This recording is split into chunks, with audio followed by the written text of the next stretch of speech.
Mathieu Ricard, est-il nécessaire de vous présenter encore? Vous êtes moine bouddhiste, vous êtes interprète pour le Dalai Lama, photographe, écrivain, une personnalité médiatique très connue. Comment cela a-t-il commencé? Comment est-ce qu'un petit garçon élevé par un papa philosophe et athée se retrouve-t-il un beau jour dans un monastère tibétain? Mystère et boule de gomme. Expliquez-moi quand même. Alors, dans mon adolescence, ma mère, Yann Le Toumelin, et mon oncle, son frère, qui était un explorateur qui a fait le tour du monde en solitaire sur un bateau à voile, s'intéressaient beaucoup à la spiritualité. Donc on lisait les maîtres, les mystiques chrétiens, Maître Eckhart, le soufisme, etc., etc. Mais c'était, disons, une livresque. Il n'y avait pas de pratique. On n'est pas lié à une tradition vivante, en raison des circonstances de la vie. À 20 ans, j'ai vu des documentaires sur tous les grands maîtres tibétains qui avaient fait l'invasion chinoise et qui s'étaient réfugiés en Inde. Et là, je me suis dit, il y a 20 Saint François d'Assise, 20 Socrate, j'y vais. J'y suis allé et j'ai rencontré plusieurs de ces maîtres spirituels, dont un qui m'a beaucoup inspiré.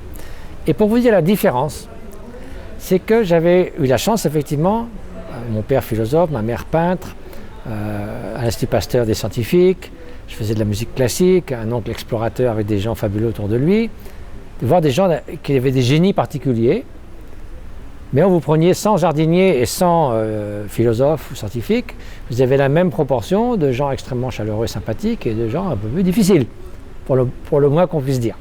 Il n'y avait pas de corrélation évidente, j'étais un peu décontenancé par ça. Or, un sage, un homme, une femme qui a une personne de sagesse et de compassion, on ne peut pas dire c'est un grand maître spirituel, mais qu'est-ce qu'il est grincheux et qu'est-ce qu'il est jaloux, ça ne marche pas. Ça ne va pas, il faut que le messager soit le message. Hein. Donc là, je voyais une adéquation entre ce qu'ils étaient, ce qu'ils enseignaient, et ça, pas seulement par une image propre à vous séduire, mais sur le temps. Quand au bout de 15 ans, vous voyez cette personne n'a pas fait un acte, une parole ou une pensée qui fasse du tort à autrui, vous dites, ben là, il y a quelque chose qui diffère. Donc, c'était éminemment inspirant comme un modèle de vie. Dans l'un de vos livres, vous avez dialogué avec ce papa, athée et philosophe. Avez-vous réussi à le séduire à votre philosophie? Je n'ai pas cherché à le séduire. C'était pas vraiment en rencontre père-fils, le fait qu'on soit père et fils, ça a facilité bien sûr, et ça a été formidable comme aventure. Mais c'était vraiment un échange d'idées. C'était un grand intellectuel, moi j'avais des idées qui me tenaient vraiment à cœur. Il a eu la grandeur et l'ouverture d'esprit d'accepter, lui, philosophe athée, de mettre sa réputation en danger pour dialoguer qu'à moins de bouddhistes, vous vous rendez compte? C'était un peu inattendu. C'était si inattendu, disons que ça a eu un gros succès de librairie. De ce fait, moi qui étais loin de tout pendant 25 ans, je me suis retrouvé projeté sur la scène occidentale. Donc des ressources sont venues à moi, je dis j'en ai pas besoin, donc j'ai fondé une fondation pour faire des projets humanitaires. Nous en avons 130 maintenant. Les philanthropes nous ont rejoints, Karuna Setchen, dans la santé et l'éducation au Tibet, au Népal et en Inde. Et puis aussi je me suis retrouvé mêlé de nouveau à la vie intellectuelle et j'ai renoué avec la science en tant que collaborateur pour des recherches scientifiques sur l'entraînement de l'esprit, la méditation et la psychologie, les neurosciences et les sciences cliniques. Et donc, de fil en aiguille, j'ai participé à ces recherches et maintenant on a établi que la méditation effectivement changeait l'esprit, le cerveau structurellement, fonctionnellement, pas seulement avec des méditants qui en ont fait 20 ans, 50 000 heures, mais avec des personnes qui en ont fait 20 minutes pendant 15 jours, ça commence déjà à changer le cerveau et le comportement prosocial. Donc quelque chose où on voit qu'on peut faire une vraie contribution à la société de manière purement laïque, avec un entraînement de l'esprit. Donc tout ça a fait que voilà, je me retrouve un peu à droite à gauche. Alors pour revenir à votre dernier livre, Plaidoyer pour l'altruisme, qui est très dense, 900 pages, est-ce que c'est un livre pour le grand public? Oui, j'espère, parce que les thèses qu'il défend, c'est que l'altruisme véritable existe, et il faut le montrer scientifiquement parce qu'il y a des gens qui en doutaient, et nombre de philosophes et même de psychologues en doutaient. Donc il a fallu mettre toutes les justifications scientifiques, qu'il se manifeste très tôt chez l'enfant, l'empathie se manifeste très tôt, des enfants même de 8 mois montrent une préférence pour des marionnettes qui se comportent gentiment avec les autres plutôt que celles qui sont, disons, des méchantes marionnettes. Qui sont des coopérateurs inconditionnels, qu'on trouve l'empathie chez les animaux, vous voyez les travaux de France Deval, l'âge de l'empathie, et que non seulement nous avons cette disposition, bien sûr on a des comportements égoïstes, on le sait bien, c'est pas besoin de les prouver, mais qu'on peut les cultiver. Et si on peut les cultiver individuellement, on peut se dire oui, c'est bien, mais ça suffit pas, il faut une articulation pour un changement de culture. Mais qu'est-ce que c'est l'altruisme vraiment? Alors, l'altruisme, c'est une motivation. Ce n'est pas seulement des comportements, parce que ça peut être des simulacres. On peut agir de façon bénéfique, de façon intéressée, calculatrice. Motivation, être concerné, d'abord accorder de la valeur à l'autre. Si on dévalorise l'autre, on s'en fiche de son sort. Accorder de la valeur à l'autre, on est concerné par son sort. Si on est concerné par son sort, s'il va bien, on veut qu'il continue à aller bien, et s'il souffre, on veut qu'il ne souffre plus. C'est une motivation dont le but est le bien de l'autre.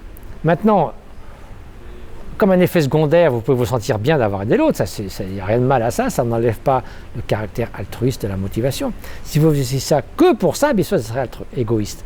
Mais si vous vous sentez bien, tant mieux, c'est un double bénéfice. Donc l'altruisme véritable est une motivation, on peut la cultiver, il existe, ce qui veut dire que sur le plan individuel, les neurosciences et l'épigénétique montrent qu'on peut le cultiver. Bon, ça suffirait peut-être pas pour changer la société. Fort heureusement, il y a une branche très importante de l'évolution qui est l'évolution des cultures. Vous voyez, les gènes changent très lentement. Pour avoir des gènes altruistes dans l'humanité, il faudrait peut-être 10 000 ans. Mais les cultures changent beaucoup plus vite. Aussi un mécanisme de sélection darwinienne, mais un groupe d'altruistes qui coopèrent, par exemple, à un but commun, ils ont un avantage sélectif important sur un groupe d'égoïstes qui n'arrêtent pas de leur compétition les uns avec les autres. Donc il y a déjà ça, donc on peut changer de culture. Les cultures changent, ça on l'a montré, c'est cumulatif de génération en génération, il y a un effet d'apprentissage, il y a un effet d'imitation, et donc ça, l'un avec l'autre, les individus changent les cultures changent les individus, ils se façonnent mutuellement. Et là, on peut voir qu'on peut envisager une société plus solidaire, qui met davantage l'accent sur la coopération, sur la compétition. Vous savez, au sein de l'éducation, un apprentissage coopératif est beaucoup plus efficace que la compétition. Au sein d'une entreprise, nombre d'économistes ont montré qu'il faut une coopération inconditionnelle au sein d'une entreprise, partage parfait de l'information, que les gens s'entraident. C'est ça la prospérité de l'entreprise. Il faut une compétition entre différentes entreprises pour pas qu'il y ait des cartels, des ententes sur faire monter les prix, etc. Mais les entreprises où on favorise les rivalités et la compétition, ça s'est montré être délétère et nuisible à la prospérité de l'entreprise. Donc tout ça fait que, si vous voulez, on se rend compte qu'à notre époque, pour relever les défis de notre temps, il faut davantage de coopération. Et ça, c'est en gros l'altruisme. Donc le court terme de l'économie, il faut une économie positive, qui tienne pas seulement pour avoir des bonus à la fin de l'année, mais pour faire en sorte de maximiser la prospérité des gens maintenant. Il faut, au niveau du moyen terme d'une génération, d'une famille, favoriser l'épanouissement des gens. Si les gens ne sont pas heureux dans un pays riche et puissant, à quoi ça sert? Donc le bien-être. Et bien sûr, défi ultime, celui des générations à venir, parce qu'on ne sera pas là. Donc il faut une bonne dose d'altruisme pour changer un peu nos comportements, de sorte qu'on ne sacrifie pas la planète de ceux qui vont se venir. Donc on peut être concerné par nos petits-enfants, arrière-petits-enfants. À un moment donné, on met une sorte de... Ça s'évanouit dans le vague, mais ces êtres, ils vont exister. On ne sait pas vraiment ce qu'ils aimeront et n'aimeront pas, mais on est sûr qu'ils ne voudront pas de l'eau empoisonnée, des épidémies à cause du réchauffement climatique et des maladies sensibles au climat. Il y a beaucoup de choses qu'ils ne voudront pas pour sûr. Une atmosphère polluée et des océans déserts. Ça, on peut être sûr qu'ils ne seront pas contents de ce point de vue-là. Ils diront, dites donc, vous autres, là, qu'est-ce que vous avez fait? Les chrétiens, eux, parlent de compassion. Est-ce qu'on est dans le même registre? Alors, bon, techniquement, vous savez, à la fois le bon langage bouddhiste et de la psychologie se rejoint très bien sur ces définitions. Donc, à un moment donné, il faut définir des mots et il peut y avoir des différences. Pour la psychologie et le bouddhisme, l'altruisme, c'est une motivation dont le but ultime est de faire le bien de l'autre. Okay. L'empathie, c'est quelque chose de différent. On parle beaucoup d'empathie, il faut être empathique. L'empathie, c'est beaucoup plus spécifique. C'est une résonance affective. Vous entrez en résonance avec l'autre, si l'autre est joyeux, vous vous sentez joyeux, si l'autre souffre, vous souffrez de sa souffrance. C'est tout. C'est une sorte de signal d'alarme qui vous renseigne sur l'état de l'autre. Parce que si vous n'êtes pas renseigné sur l'état de l'autre, vous ne pouvez pas être concerné par lui. Rousseau disait, Jean-Jacques Rousseau, le riche ne sait pas s'imaginer pauvre. Donc il n'a pas d'empathie pour le pauvre parce qu'il ne ressent pas ce que le pauvre ressent. Donc, l'empathie vous alerte. Ah, l'autre souffre, donc je dois être concerné par lui.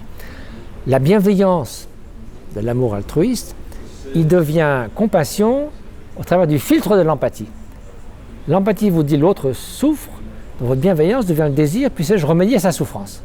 Donc la compassion, c'est le désir de remédier à la souffrance d'autrui et aux causes de la souffrance d'autrui. Alors, dans la vie de tous les jours, le stress, les enfants à gérer, le travail, est-ce que la méditation a encore vraiment un sens? Alors, c'est réaliste si on le démystifie, parce qu'en fait, on fait tout le temps de la méditation. Parce que la méditation, c'est un entraînement de l'esprit, c'est très large. Quand vous apprenez à résoudre des problèmes mathématiques, à lire, à écrire, ou à faire du vélo, ou à jouer du piano, ou à faire un sport, vous méditez, c'est-à-dire vous vous entraînez. Là, vous entraînez à une capacité physique, ou à la faculté de lire et écrire. Mais pourquoi, par quel mystère, est-ce que l'attention, la vigilance, l'équilibre émotionnel, la bienveillance ne pourraient pas être entraînés? Il n'y a pas de raison. Et pourquoi, en plus, serait-elle à leur niveau optimal dès le départ? Alors là, ça n'a pas de sens. C'est absurde. Donc, on sait qu'on a un potentiel, tout le monde a un potentiel de sollicitude, de solidarité, jusqu'à un certain point. Ce n'est pas le même chez tout le monde, on n'a pas la même ligne de base. Mais ce qu'on sait pour sûr, c'est quel que soit votre point de départ, tout comme vous entraînez pour courir un marathon ou pour peut-être au moins courir 5 km, vous avez une marge de manœuvre. Et cette marge de manœuvre, c'est l'entraînement. L'entraînement, c'est la méditation. Entraînement de l'esprit, et ce n'est pas de l'entraînement physique. Voilà, c'est toute la différence. Mais c'est régulièrement pratiquer quelque chose, comme on fait des gammes de piano. Là, vous pratiquez la bienveillance, et ça change subjectivement. Et les neurosciences vous diront, au bout de 3 semaines, on voit déjà les traces dans le cerveau d'une neuroplasticité, des connexions renforcées, des connexions en plus grand nombre, dans certaines zones du cerveau jusqu'à 10 000 nouveaux neurones par jour. Il se passe quelque chose. Mais où commencer pratiquement? Pour commencer, alors les gens vous disent qu'ils n'ont pas le temps. Pourtant maintenant, on prend du temps pour faire des exercices physiques. On sait que c'est bon pour la santé et la plupart des gens font du jogging, ils vont aller dans un gymnase, et on dit 20 minutes par jour, 5 fois par semaine. On essaie parce qu'on sait que c'est bien, on voit les avantages. Imaginez qu'un entraînement mental pour un esprit sain, optimal, vis-à-vis de vous-même, vis-à-vis des autres, 20 minutes par jour, 10 minutes par jour, ça change les 23 heures, 50 minutes qui restent. C'est pas mal comme investissement, y compris votre sommeil et vos relations humaines. De choses, si les gens se plaignent des relations humaines, ils sont en conflit avec au travail, dans la famille, si on pouvait améliorer un petit peu ça grâce à cet entraînement. Alors, j'ai un ami qui travaille à Google et qui est passionné par la pratique de la méditation. C'est un des premiers travailleurs de Google, donc il n'a pas besoin de gagner sa vie, il est millionnaire. Il dit, je vais apprendre ça. Il s'appelle Meng, il a publié un livre qui va sortir en français en avril. Il a dit un truc qu'au début, je me dis, mais ça va, tu rigoles. 10 secondes toutes les heures. Qui peut dire qu'il n'a pas 10 secondes toutes les heures? Qu'est-ce qu'il fait pendant 10 secondes? Il vous arrêtez, vous regardez autour de vous. Voilà, je vois notre ami caméraman. Il me dit, puisse-t-il être heureux? Puisse-t-il être en sécurité? Puissent vos enfants s'épanouir dans l'existence? Bon, vous n'avez pas à sauter en cou, disant, je vous aime, je fais ça dans le métro, et vous dire, il est timbré. Mais très tranquillement, 10 secondes toutes les heures, faites ça. De façon surprenante, ça change le parfum de votre journée. Ça met en route une sorte de mouvement, de mentalité, de vision des choses qui semble anodine, mais qui en fait change votre attitude. Et ça marche très bien. Il a reçu beaucoup de lettres de gratitude. Autre chose, on demande à des personnes de faire soit 5 actes de gentillesse, 1 par jour pendant 5 jours de la semaine, ou 5 en une seule journée. Okay? Et on voit la différence au bout de 15 jours sur leurs affects positifs. Grosse différence. 1 par jour, bon, c'est pas grand-chose, faites ça en passant, ça pas d'impact. 5 par jour, il faut le faire. Vous réveillez le matin en disant, je dois faire 5 actes de gentillesse dans la journée, il faut mettre dans un état d'esprit différent. Et il s'avère que ça déclenche quelque chose en vous qui se perpétue plus longtemps que cette journée. Et cela, au bout de 15 jours, il manifeste des affects positifs bien plus considérables et des comportements prosociaux meilleurs. Donc, ça, c'est des choses relativement simples et que nous pouvons tous faire. Et pourquoi on a de l'enthousiasme pour faire quelque chose? Parce qu'on en entrevoit les bienfaits. Sinon, à quoi bon? Si c'est pour s'embêter, avoir des trucs inutiles, au bout de 3 mois, c'est de la frime, ça ne vaut pas le coup. On fait ça pour l'exercice physique, il faut faire ça aussi pour la santé mentale. Et la méditation serait-elle à mettre en place dès la maternelle? Bien sûr, de façon laïque, séculière. Je veux dire, si on vous dit on va enseigner la méditation dans les écoles, alors laissez faire ça aux États-Unis où il y a beaucoup de fondamentalistes chrétiens, ils ne vont pas accepter le truc. Mais quels parents ne voudraient pas qu'on leur dise, voilà, on va cultiver l'intelligence émotionnelle? Ah ben bien sûr, votre enfant est distrait tout le temps, on va lui apprendre l'attention soutenue. Ah ben formidable. Votre enfant n'arrête pas de se bagarrer, on va lui apprendre un peu plus de sociabilité, de bienveillance. Les parents, ils sont partants à 100%. Et aujourd'hui, Mathieu Ricard, est-ce que vous êtes optimiste? Vous savez, comme dit Yann Arthus-Bertrand, il est trop tard pour être pessimiste. D'abord, le potentiel est là, et c'est plus que ça. Vous voyez, des fois, dans la sélection, dans l'évolution, il y a une force sélective, il y a une pression sélective pour s'adapter à des nouvelles conditions. Le monde fait face à des conditions nouvelles. C'est la première fois que l'homme a un impact majeur sur la planète. Nous sommes passés dans l'anthropocène. Nous pouvons dévaster la planète. Et nous avons le pouvoir de le faire. Donc c'est un phénomène nouveau, c'est la première fois dans l'histoire de l'humanité.